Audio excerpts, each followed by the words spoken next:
my friend Greg on his oyster farm. Yeah. We're gonna check it out and learn some about what goes into making good oysters. Yeah, we'll show you how we grow oysters here in Maine. The first thing we'll do is we'll sort some oysters out. So we'll look at some oysters that we need to bring to market today. And then we're gonna look at some small oysters, some seed oysters that we have, so we can show you some of those. And then if we have time before the end of the day, we'll grab some scallops. We have some baby scallops we're working on too. So we'll show you some of those and some stuff we're experimenting there. Awesome, excited to get a look at that. Yeah, man, let's do it. All right.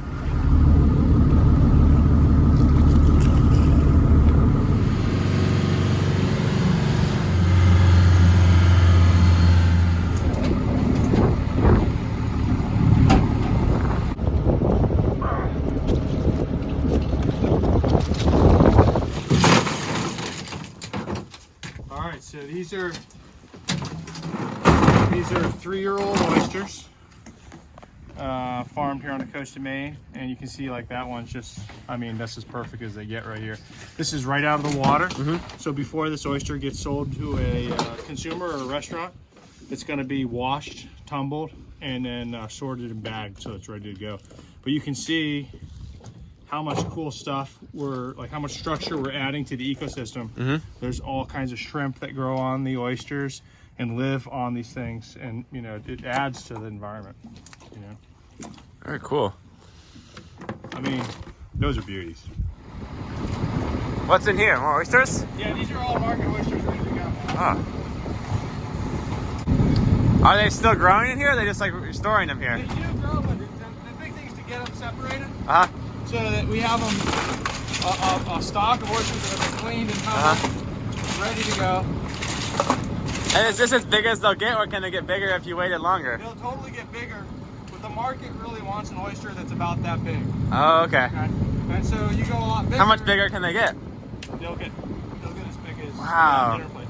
And will like the insides like proportionally like get bigger, or is there like, okay? It gets to be sort of unpleasant. Yeah, it doesn't seem like maybe you'd want to eat that as, I don't know, like I like this size oyster now that I think of it. Me too. I like a big oyster. I think some of these are pretty big and are gonna have great meats and stuff. I want like the biggest one out of here, you know, like. Yeah, like something like that. Pretty big dude. Yeah. So because of the way that these oysters are bred, all of these oysters will not reproduce in the wild. So we're not impacting the ecosystem by adding more and more oysters. We're just adding the ones that we're gonna take out eventually. So.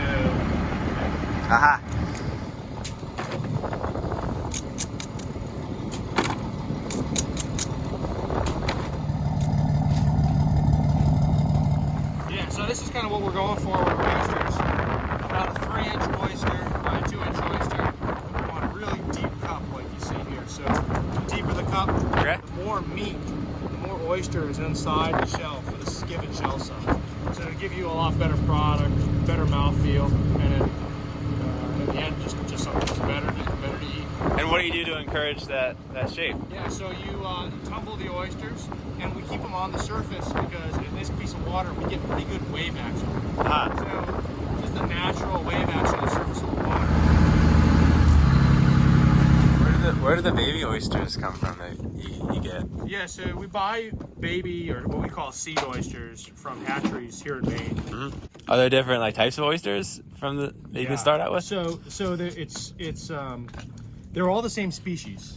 So they're all American oysters, eastern oysters, Virginicus.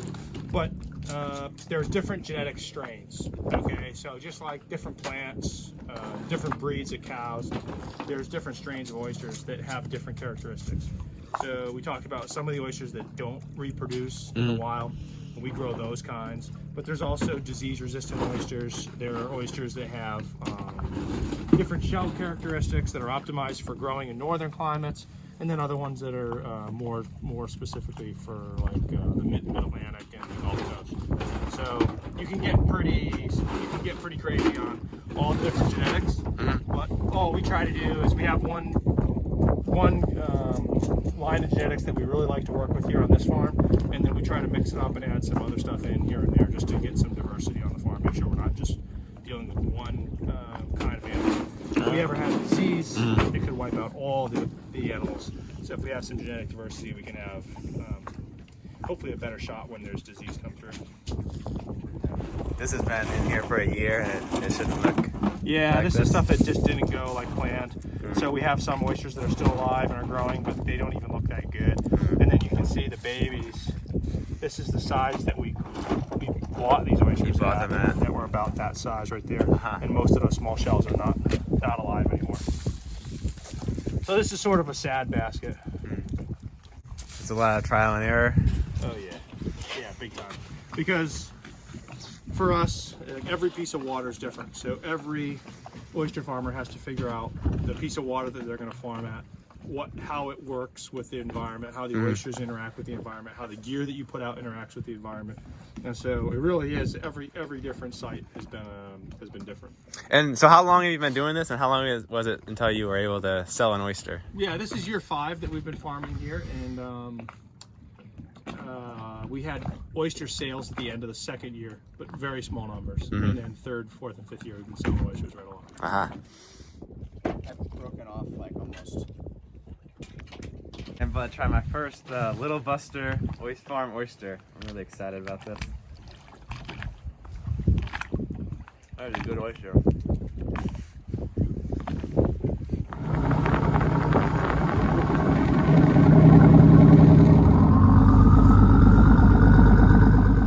Top secret developments on the farm today, Sam.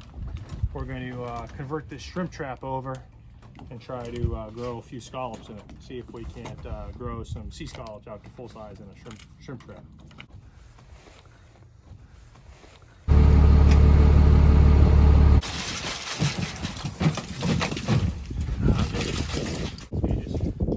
And you're going to transfer these to the... So I'm going to put a bag of these in there and see what they do in that kind of... You got a lot more room in there. Oh yeah. Check this guy out. These guys, these little fish, they look like an eel. They hide in all of our oyster gear and scallop gear. Is it fish? Yeah. Cool. Some juvenile sea scallops here. I'll show you mine if you show me yours.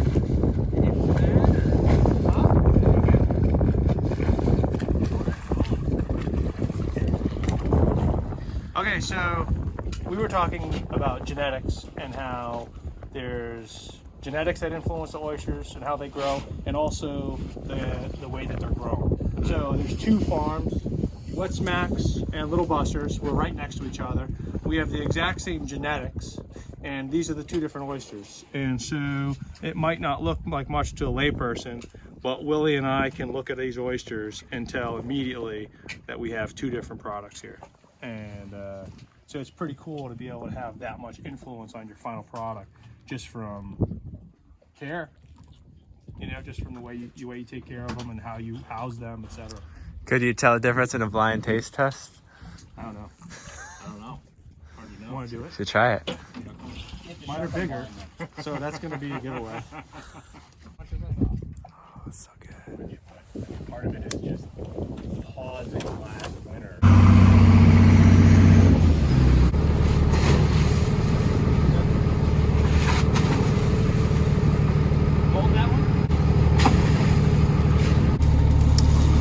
So these are the seed oysters. They have a smaller mesh on this bag. Yeah, let's dump them out.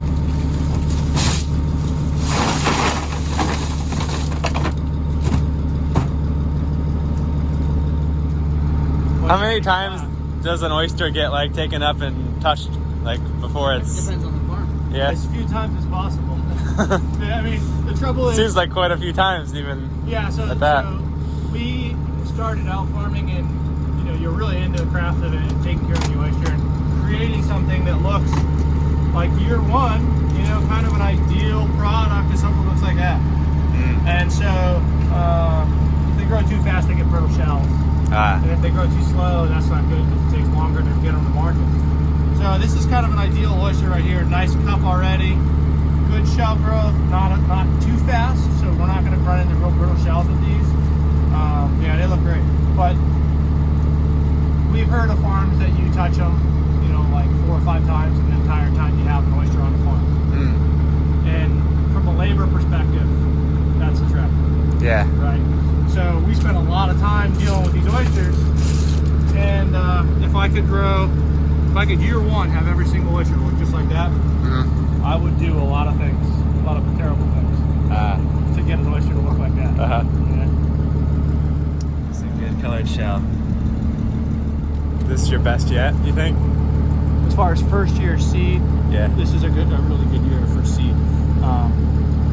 The growth on the whole farm has been really good this year. It's been a pretty good year. Just the coronavirus impacted the farm substantially, and so that's hard. So this is why you don't sell year-old or 18-month-old oysters. When you shuck these oysters, the shell is so brittle. Oh, look at that, yeah. It cracks. So same place every time, right before the mussel, and then you have to come in here and do oyster surgery to free up the top shell. It's totally doable. But you also, like the size of the meat, Yeah. the shell is tiny. That's as much. Right. It still looks pretty good though. But we'll see what it tastes like. I haven't tasted these. Feel of the seed. That's good. Let's have another.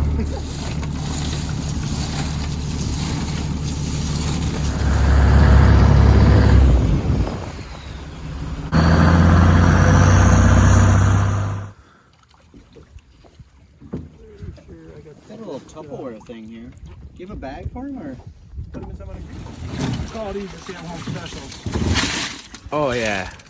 Saving them. Okay. I've got my own dozen Little Buster's oysters. Doesn't get any fresher than this. I want to be in the movie? Oh, you bet. Oh, you'll be in it. That's a good looking boat. Thanks for watching. I hope you enjoyed learning a little bit about oysters. I certainly learned a whole bunch, and I had a really good time because oysters are my favorite. I got to eat them all day on the boat. It was great. In my next video, I'm going to sail down to Boston, and I think it's going to be a really good video. I'm just finishing up the final touches, so I'll see you guys next time.